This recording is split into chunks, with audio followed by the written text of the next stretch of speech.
Us tonight. Barack Obama and Hillary Clinton friends forever. That is the subject of this evening's Talking Points memo. Disappointing interview on 60 Minutes last night. I didn't learn very much. In fact, I didn't learn anything. The theme seemed to be the world is a dangerous and complicated place. We also live in a dangerous world, and the people I'm proud to serve and work with in our diplomatic and development personnel ranks, they know it's a dangerous and risky world. It is a dangerous world, and that's part of the reason why we have to continue to get better. We live not only in a dangerous but an incredibly complicated world right now, with many different forces at work. Summing up, we live in a world that is incredibly complicated and dangerous. Good to know. Now, I respect 60 Minutes and Steve Kroft, the interviewer. I don't know why he didn't ask hard questions. If you know, please tell me. You don't have to be disrespectful. All you have to say is, hey, Mr. President, why did your Secretary of State, who's sitting right next to you, not go on the Sunday shows to explain what happened in Benghazi, Libya?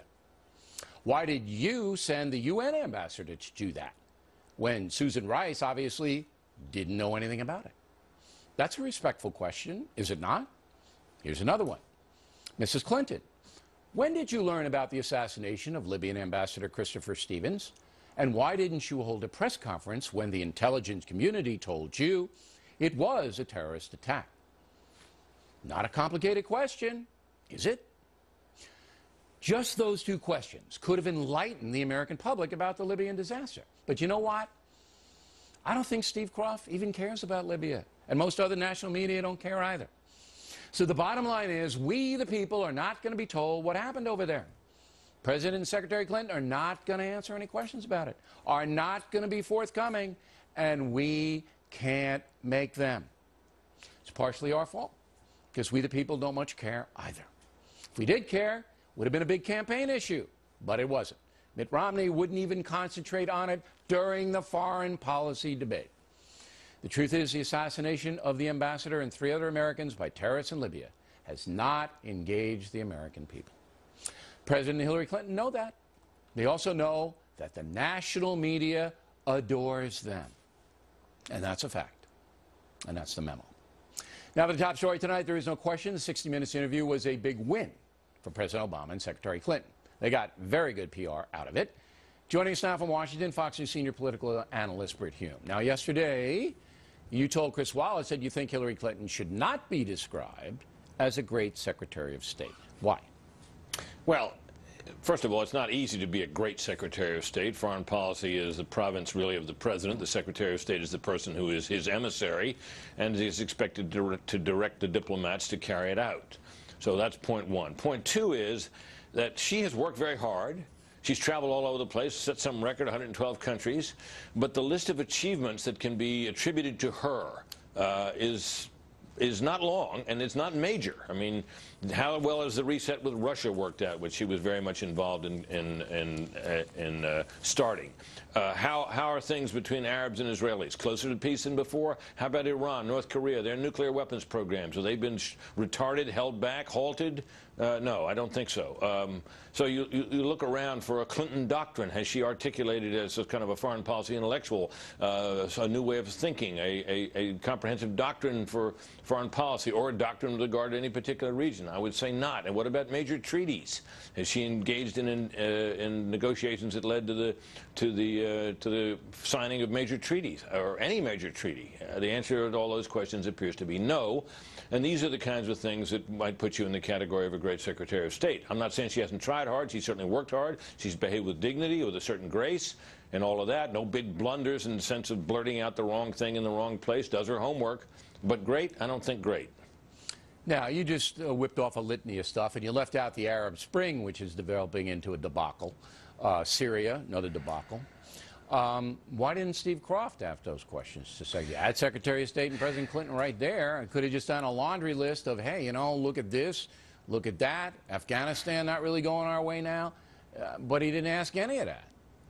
No, he didn't, and I've been trying to put myself in his position. I've done some interviews with presidents over the years. I remember particularly doing one with Presidents Bush 41 and 43 together, and there was a novelty factor about seeing them there together like that, which led me to focus to some extent on their relationship and what role the first President Bush had played as an advisor to his son and so forth. Those questions are kind of natural.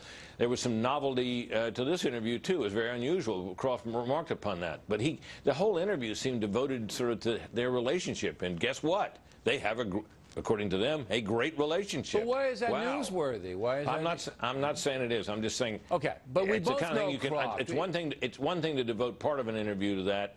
It's another to kind of basically turn the whole interview over to that. I don't know what happened. Two questions. But look, I mean, both of us know Kroft, and Kroft's good, right? I mean, he's good.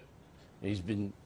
Do you think he's good, or is he just? Oh, I think Steve Kroft. I've always admired Steve Kroft. Good. Although I will say this: if you look back through the history of the interviews that he's landed with Barack Obama, he's never been tough on Obama. He's never really been very tough on Obama. But we called the Obama people, and they still take our calls. And they said we didn't put any restrictions on Kroft. He could have asked anything.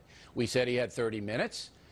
He could have asked anything. We didn't tell him that don't talk about Libya or don't talk about the Arab Spring or don't talk about Afghanistan. He could have talked about anything. So I don't know why either. Maybe I'll run into Steve someplace in Manhattan and ask him. But it was a soft interview. We didn't really learn anything other than the world is a complicated and dangerous place. Did you know that before, Hume? Did you know the world was a complicated and dangerous place? Yeah, I kind of. Okay, good. Yeah, so I think we knew all that. And we learned it again, which might have been instructive. So we got nothing out of that. And then you have Hillary Clinton stand, and believe me, I think Greta's got it. Maybe Greta will work. I don't know. Yeah, Greta has her. She's at a tough situation. She's got 12 minutes. It's tough to give me develop 12 minutes with her, Hume. I'll take 12 minutes with the secretary. You know what I'm talking about? We got Colin Powell here tomorrow night. We have 15 minutes with Colin Powell. Where do you see this, Hume? Wait till you see this. I look forward to it. So it's just a matter of budgeting your time. As your mom told you, you have to budget. Okay, you can't be frittering it away with questions like, oh, are you guys mad at each other or what? Nobody cares. All right, you want to take the last word, or have you had enough of me? Well, I would just say that, it's always a little difficult to do an interview with a president in this sense that a president is owed a level of respect and courtesy that other officials, including former secretaries of state, for example, are not usually accorded. So he could have just zeroed in on Hillary and said, I'll get to you in a moment. Even with all that, it was a pretty soft interview, no way around it. And he's in good company. There have been a lot of soft interviews with this president.